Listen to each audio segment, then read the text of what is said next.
ದೇಶದಲ್ಲಿ ಯಾವುದೇ ಕಾರಣಕ್ಕೂ ಪ್ರಾಮಾಣಿಕ ರಾಜಕಾರಣ ಇರಬಾರದು ಎಂಬ ಕೆಟ್ಟ ಉದ್ದೇಶವನ್ನು ಇಟ್ಟುಕೊಂಡು ಬಿಜೆಪಿಯವರು ಸುಳ್ಳು ಕೇಸುಗಳನ್ನು ಹಾಕಿಸಿ ಅರವಿಂದ್ ಕೇಜ್ರಿವಾಲ್ ರವರನ್ನು ಬಂಧಿಸಿದ್ದಾರೆ ಎಂದು ಆಮ್ ಆದ್ಮಿ ಪಕ್ಷದ ರಾಜ್ಯ ಸಂಘಟನಾ ಕಾರ್ಯದರ್ಶಿ ನಾಗಣ್ಣ ಅವರು ಹೇಳಿದರು. ಯಾವುದೇ ಕಾರಣಕ್ಕೂ ಪ್ರಾಮಾಣಿಕವಾದಂತಹ ರಾಜಕಾರಣ ಇರಬಾರದನ್ನ ಕೆಟ್ಟ ಉದ್ದೇಶ ಇಟ್ಟುಕೊಂಡು ಸುಳ್ಳು ಕೇಸುಗಳನ್ನ ಹಾಕಿ ಅರವಿಂದ್ ಕೇಜ್ರಿವಾಲ್ ಅವರನ್ನ ಬಂಧಿಸಿಸೋಡಿದನ್ನ ಇವತ್ತು ಜೈಲಿಗೆ ಹಾಕಿ ಇವ್ರನ್ನ ಜೈಲಿಗೆ ಹಾಕೋದಕ್ಕೋಸ್ಕರನೇ ಒಂದು ಕಾನೂನು ಬದಲಾವಣೆ ತರ್ತಾರೆ 2019ರಲ್ಲಿ PMLA ಆಕ್ಟ್ ಅಲ್ಲಿ.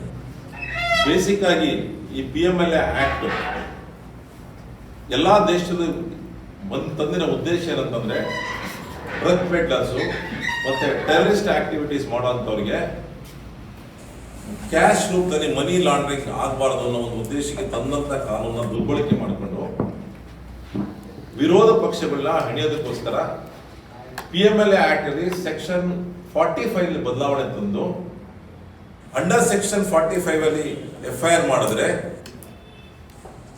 ಅಕ್ಯೂಸ್ ಯಾರಿರ್ತಾರೋ ಅವರು ನಿರಪರಾಧಿ ಅಂತ ಅವರು ಸ್ವಹಿಚ್ಛವಾಗಿ ಪ್ರೂವ್ ಮಾಡೋವರೆಗೂ ಅವ್ರಿಗೆ ಬೇಲ್ ಕೊಡಬಾರ್ದು ಅನ್ನೋ ಒಂದು ಕಾನೂನು ಬದಲಾವಣೆ ಮಾಡಿ ಇವತ್ತು ವಿರೋಧ ಪಕ್ಷದವರ ಅಣಿಯದಿಂದ ಕಾರ್ಯಕ್ರಮನ ಅವರು ಮಾಡ್ಕೊಂಡು ಬಂದಿದ್ದಾರೆ.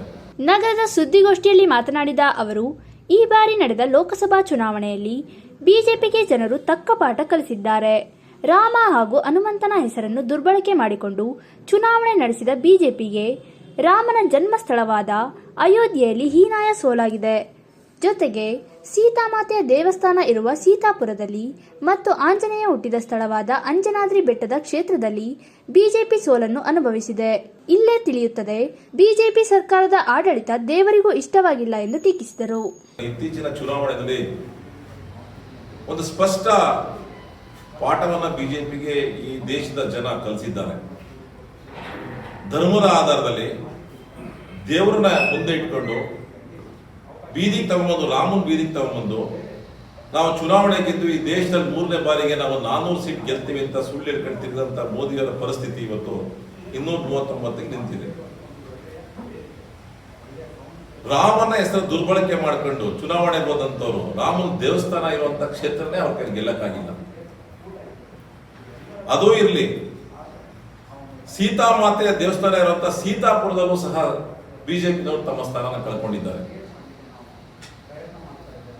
ಅದರ ಜೊತೆಗೆ ಆಂಜನೇಯ ಹುಟ್ಟಿದಂತ ಸ್ಥಳ ಅಂಜನಾದ್ರಿ ಬೆಟ್ಟದ ಕ್ಷೇತ್ರನೂ ಸಹ ಕಳ್ಕೊಂಡಿದ್ದಾರೆ. ಅಂದ್ರೆ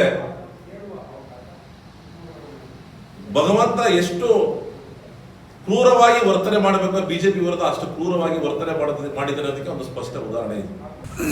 ಆಮ್ ಆದ್ಮಿ ಪಕ್ಷವು ಭ್ರಷ್ಟಾಚಾರವನ್ನು ನಿವಾರಣೆ ಮಾಡಲಿಕ್ಕಾಗಿ ರಾಷ್ಟ್ರ ಮಟ್ಟದಲ್ಲಿ ಭ್ರಷ್ಟಾಚಾರದ ವಿರುದ್ಧವಾಗಿ ಕೆಲಸ ಮಾಡುವ, ಅಂದರೆ ಭ್ರಷ್ಟಮುಕ್ತ ಭಾರತವನ್ನು ಕಟ್ಟುವ ಏಕಮಾತ್ರ ಪಕ್ಷ ಅಂದರೆ ಆಮ್ ಆದ್ಮಿ ಪಕ್ಷ.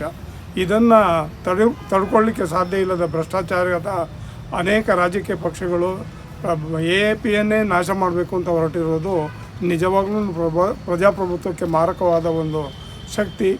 ಅದಕ್ಕಾಗಿ ನಾವು ಮುಂದಿನ ಜಿಲ್ಲಾ ಪರಿಷತ್ತು ಮತ್ತು ತಾಲೂಕು ಪಂಚಾಯತನ್ನು ಭ್ರಷ್ಟಮುಕ್ತವಾದ ಚುನಾವಣೆಯನ್ನು ನಡೆಸುವ ಮುಖಾಂತರ ಯಾವನೇ ವ್ಯಕ್ತಿಯು ಭ್ರಷ್ಟಾಚಾರದಲ್ಲಿ ಚುನಾವಣೆಯಲ್ಲಿ ಗೆದ್ದು ಬಂದರೆ ಅವನು ಖಂಡಿತವಾಗಿಯೂ ಭ್ರಷ್ಟಮುಕ್ತ ಸೇವೆಯನ್ನು ನೀಡುವುದಕ್ಕೆ ಸಾಧ್ಯ ಇಲ್ಲ ಅನ್ನುವ ಒಂದು ಮಾರ್ಗದಲ್ಲಿ ನಾವು ನಡೆಯುವ ಒಂದು ಚಿಂತನೆಯನ್ನು ನಡೆಸುವ ಪ್ರಕಾರ ಭ್ರಷ್ಟಾಚಾರ ಇಲ್ಲದೆ ಚುನಾವಣೆ ನಡೆಸಿ ಅವರು ದೇಶ ಸೇವೆಯನ್ನು ಮಾಡುವಂಥ ಒಂದು ಕರ್ತವ್ಯವನ್ನು ಹೊಂದಬೇಕು ಅನ್ನುವುದೇ AAPಯ ಮುಖ್ಯ ಧ್ಯೇಯ.